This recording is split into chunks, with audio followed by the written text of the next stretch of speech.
Moi, je voudrais m'adresser aux étudiantes et aux étudiants, ceux d'ici, ceux de la Sorbonne, ceux de l'école des hautes études. J'ai appris que la police venait de rentrer. Ceux de Sciences Po, il paraît qu'ils sont nassés également. Bon, bref, voilà. C'est pour eux que je voudrais avoir un mot. Vous connaissez comme moi la légendaire bêtise des sinistres pitres qui constituent l'essentiel de l'éditocratie. Et vous savez déjà ce qu'ils diront si d'aventure ils ont connaissance de ce qui se passe ici.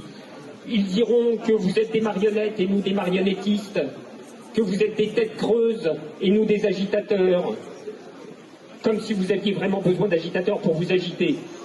En réalité, en ce moment, être agité, c'est être vivant. Ceux qui ne sont pas agités par ce qui se passe à Gaza sont soit des morts vivants, soit des psychopathes.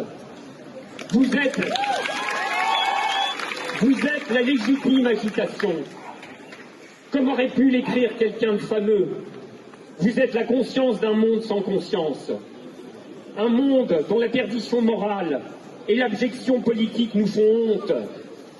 Le monde de Macron et de Biden, le monde de BFM et de CNews, de France Info et de France 2, d'Europe 1 et bientôt de France Inter, qui a pour unique obsession de vous traiter d'antisémites et le cas échéant de terroristes, et qui a pour unique mission de faire la police des mots pour interdire que soit prononcé nettoyage ethnique ou génocide, de faire la police des mots et d'escamoter les choses, pour n'en imposer qu'une, le 7 octobre, dont en fait personne ici n'a manqué d'être choqué, mais dont personne n'accepte non plus qu'il annule toute une histoire coloniale, une oppression de 76 ans, et surtout un massacre contemporain.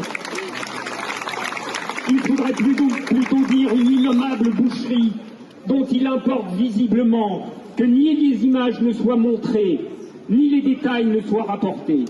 Alors tout ceci sera recouvert par une suite de polémiques ineptes et sans fin. Et comme ils sont aussi débiles que prévisibles, ils diront également que nous sommes venus jeter de l'huile sur le feu. Mais où est le vrai feu? Qui l'a allumé? Et qui se tient un bidon d'huile à la main? Les incendiaires ne sont pas parmi vous, ils ne sont pas ici. Ne vous laissez pas impressionner par ceux qui n'ont aucun autre argument que de vous calomnier. Dans le régime où nous vivons, nous mesurons désormais très exactement la pertinence et l'importance d'une cause au degré de répression qu'elle reçoit. Être réprimé par un pouvoir général, politique et médiatique, aussi acharné dans le faux, est l'indication presque infaillible qu'on est dans le vrai. Et à cet égard, d'ailleurs, je le dis en passant, mais Soulèvement de la Terre et Free Palestine, même combat. En tout cas, pendant que des néo-nazis défilent en toute tranquillité, c'est à vous qu'on envoie la police. C'est vous qu'on garde à vue. Et dans quelles conditions? Le macronisme aura décidément eu pour propriété de porter les choses à un degré de clarté inouï. Alors nous sommes là pour vous dire que nous admirons votre engagement, votre courage à faire face à ce qu'il en coûte, et que vous n'êtes pas seul. Mais peut-être plus encore pour vous dire que grâce à vous, nous aussi nous ne nous sentons pas seuls, et que ça nous fait du bien.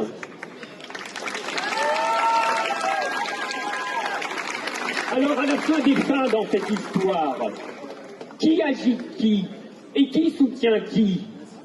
C'est une question de plus en plus indécise. Et cette indécision est en général le signe indubitable des mouvements puissants. Alors s'il vous plaît, ne lâchez pas. Tenez bon. Vous le savez, partout dans le monde, il y a des gens comme vous. Pour paraphraser celui que j'ai déjà évoqué tout à l'heure, la conscience humaine n'a pas de patrie. C'est d'ailleurs un spectacle assez impressionnant, et vraiment, sachez-le, de plus en plus nombreux sont les esprits qui en sont frappés. Les négateurs ne pourront rien contre la force d'une vérité vouée à éclater aux yeux de tous, et vous, en avance, vous vous êtes mis du côté de cette vérité.